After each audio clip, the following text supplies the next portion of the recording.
अम्मा जी, आप बिल्कुल फिक्र ना करो। अपने ससुराल की इज्जत मैं संभाल लूंगी। कड़ाके की ठंड पड़ रही थी और सुबह के 7 बज रहे थे। घर की छोटी बेटी सुबी की शादी अभी अभी हुई थी। दुल्हन को विदा कर दिया गया था और सारे रिश्तेदार जिसे जहां जगह मिली वहीं पर पसर कर पड़े हुए थे। शादी की थकान थी, इसीलिए कई लोगों के खर्राटों की आवाज भी जमकर आ रही थी। ऐसा लग रहा था कि खर्राटों का भी कंपटीशन चल रहा हो। जबकि घर के बुजुर्ग और रिश्तेदार महिलाएं रजाई में दुबकी दुबकी ही चाय की चुस्कियों के साथ आपस में बतिया रही थी, जिन्हें कल रात तक ठंड नहीं लग रही थी और बन ठन कर इधर उधर घूम रही थी। वो सारी लड़कियां रजाई में घुसी हुई थी। कोई देखकर पहचान नहीं सकता था कि रात को जो चमकते चमकते चेहरे थे वो यही लोग थे। और दूसरी तरफ घर की दोनों बहुएं रचना और शिवानी दौड़ दौड़ कर फरमाइशें पूरी कर रही थी। किसी को चाय चाहिए थी तो किसी को गर्म पानी। जो महाराज घर में काम के लिए रखा था वो तो 8 बजे तक आएगा। तब तक बहुओं की भाग भाग कर अच्छी खासी वर्जिश हो जाती। सबको चाय देने के बाद दोनों अभी रसोई में पहुंचकर चाय पीने बैठी थी कि पीछे पीछे सासू माँ विमला जी भी कप कपाती हुई रसोई में आई और बोली, अरे तुम दोनों कहाँ चाय पीने बैठ गई? अभी तो कितना काम पड़ा है। अम्मा जी, बहुत जोरों की ठंड है, हाथ पैर कप कपा रहे हैं, तो सोचा पहले चाय पी लेते हैं, थोड़ी गर्माहट ही मिलेगी। अरे तुम दोनों कहाँ गर्माहट के चक्कर में बैठी हो? अभी कुछ रिश्तेदार रवाना होना शुरू कर देंगे, उससे पहले उनके लिए शगुन के लिफाफे और मिठाइयों के डब्बे तैयार कर दो। और हाँ, याद रखना कोई कमी ना रहे। 3 तरह के डिब्बे तैयार कर लेना। पिछली बार की तरह गलती मत करना। मुझे लोगों की बात सुनने की आदत नहीं है। 3 तरह के डिब्बों की बात सुनकर छोटी बहू शिवानी ने हैरान होकर पूछा, 3 तरह के डिब्बे मतलब? तू चुप कर छोटी बहुरिया, कुछ पता तो है नहीं, बड़ी बहू से पूछ लेना। उसने तुम्हारी शादी में भी काम किया था तो उसको अच्छे से पता है। बस लापरवाही ना करे तो, कहकर विमला जी रसोई से बाहर निकली और जाकर रजाई में दुबक कर बैठ गई। शिवानी ने अपनी जेठानी रचना की तरफ देखा तो वो बोली, अभी काम करेंगे ना तो पता चल जाएगा, परेशान क्यों हो रही है। चल पहले कोठियार में चलते हैं, वहीं 3 तरह के डिब्बे रखे होंगे। रचना के कहते ही उसके पीछे पीछे शिवानी भी चल दी।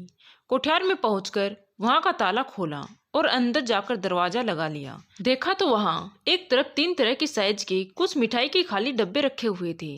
रचना ने शिवानी से कहा, अरे शिवानी, उधर दरी बिछा दे, तब तक मैं लड्डू की ट्रे और मठरी का बर्तन लेकर आती हूँ। जब तक शिवानी ने दरी बिछाई तब तक रचना लड्डू और मठरी के बर्तन लेकर आई। शिवानी बड़े ही उत्साह के साथ रचना के पास आकर बैठ गई और बोली, जीजी, मुझे भी बताओ कैसे क्या करना है। अरे बताती हूँ, फिक्र मत कर। पहले 2-3 डब्बे पैक कर दूं ताकि तुझे समझ भी आ जाए। शिवानी बड़ी गौर से रचना को काम करते हुए देखने लगी। देखा तो रचना ने तीनों साइज के एक एक डिब्बे उठाए। सबसे बड़े डिब्बे में 10 लड्डू और गिनकर 10 मठरी रख दी। उससे छोटे डिब्बे में 5 लड्डू और 5 मठरी। वही सबसे छोटे डिब्बे में 2 लड्डू और गिनती की 2 मठरी रख दी। 3 डिब्बों को तैयार कर देने के बाद रचना शिवानी से बोली, समझ में आया क्या करना है? हाँ जीजी, ये तो समझ में आया कि क्या करना है, पर अभी तक ये समझ में नहीं आया कि ऐसा क्यों करना है। ये डिब्बे तो हलवाई से कहकर भी तो पैक करवाए जा सकते थे ना। अरे मेरी भोली देवरानी, हलवाई से कराए जा सकते हैं, पर थोड़ा सा पैसा बचाने के चक्कर में अम्मा जी कराती नहीं है। हाँ, ये बात तो सही है, भला कौन बहू की सहूलियत देखता है। पर एक बात बताओ जीजी, अम्मा जी आपको लापरवाह क्यों कहती हैं? जबकि मैं तो शुरू से देखती आई हूँ आप हर काम बहुत ही तरीके से और समय पर करती हैं। और ये 3 तरह के डिब्बे क्यों? देख, शादी में हर तरह के मेहमान आते हैं, कुछ खास होते हैं और कुछ से सिर्फ व्यवहार निभाना होता है। उस हिसाब से ये 3 डिब्बे तैयार किए हैं। जैसे जो घर के खास रिश्तेदार हैं उन्हें ये बड़ा डिब्बा दिया जाएगा, जो यार दोस्त हैं उन्हें दूसरा वाला डिब्बा दिया जाएगा, और जो कभी कभार शक्ल दिखाते हैं ऐसे रिश्तेदारों को छोटा डिब्बा दिया जाएगा। ओ, और हमारे मायके वालों को? शिवानी ने प्रश्न भरी निगाहों से रचना की तरफ देखा तो रचना बोली, अभी तूने सुना नहीं अम्मा जी ने क्या कहा? यही कि मैं लापरवाह हूँ, बस यही लापरवाही तो की थी मैंने। हे जीजी, ये क्या बोल रही हो? और ऐसे काहे की लापरवाही हो गई थी तुमसे? शिवानी ने मुंह पर हाथ रखते हुए हैरानी से कहा। तो रचना ने जवाब दिया, पता है तेरी शादी के वक्त अम्मा जी ने मेरे मायके वालों को ये छोटा सा डिब्बा मिठाई का देने के लिए कहा था, पर मैंने नहीं दिया। मुझे तो वो मिठाई का डिब्बा देते ही शर्म सी आई, इसीलिए मैंने अपनी मर्जी से एक बड़ा डिब्बा मिठाई का दे दिया। फिर जीजी, अम्मा जी नाराज नहीं हुई? नाराज? मुझसे 3-4 दिन तक बात नहीं की थी।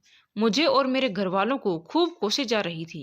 पता नहीं ये ससुराल वाले बहू के मायके से आता हुआ बहुत अच्छा लगता है, पर मिठाई का डिब्बा तक उन्हें देना इन लोगों को बहुत सालता है। उन 3-4 दिनों में अम्मा जी बहुत ही जीना दुश्वार की हुई थी। आखिर जब मैंने माफी मांगी तब जाकर शांत हुई थी। घर में किसी ने अम्मा जी को कुछ नहीं कहा। कौन क्या कहता, अम्मा जी किसी के सामने थोड़ी ना कहती है। वो तो पीठ पीछे टोसती रहती है, सबके सामने अच्छी वाली बनी रहेगी, लेकिन अकेले में 10 ताने सुनाती है। खैर छोड़ो इन सब बातों को, फटाफट मिठाई के डब्बे पैक कर, नहीं तो अभी अम्मा जी चिल्लाते हुए आ जाएगी। दोनों बहुओं ने मिलकर सभी मिठाई के डिब्बे तैयार कर दिए। अब धीरे धीरे सभी रिश्तेदारों को विदाई और मिठाई के डब्बे अम्मा जी खुद अपने हाथों से देकर विदा कर रही थी। क्योंकि ठंड बहुत ज्यादा थी तो खुद तो पलंग पर बैठी बैठी विदाई दे रही थी, जबकि विदाई और मिठाई के डिब्बे देने के लिए शिवानी को खड़ा कर रखा था, क्योंकि बड़ी बहू पर से तो विश्वास उठ चुका था।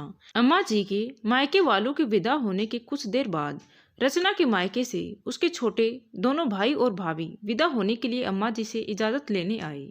तो अम्मा जी ने शिवानी को छोटा डिब्बा मिठाई का देने के लिए इशारा किया, लेकिन ये क्या, शिवानी तो उस डिब्बे की जगह एक बड़ा सा थैला उठाकर ले आई। अम्मा जी ने देखा उस थैले में 4 बड़े मिठाई के डिब्बे, दोनों भाई और भाभी के विदाई के कपड़े रखे हुए थे। इससे पहले अम्मा जी कुछ कहती, शिवानी ने नारियल निकाला और उस पर 51 रुपए रचना को पकड़ाते हुए बोली, लो जीजी, अपने भाइयों को तिलक करके विदा करूं।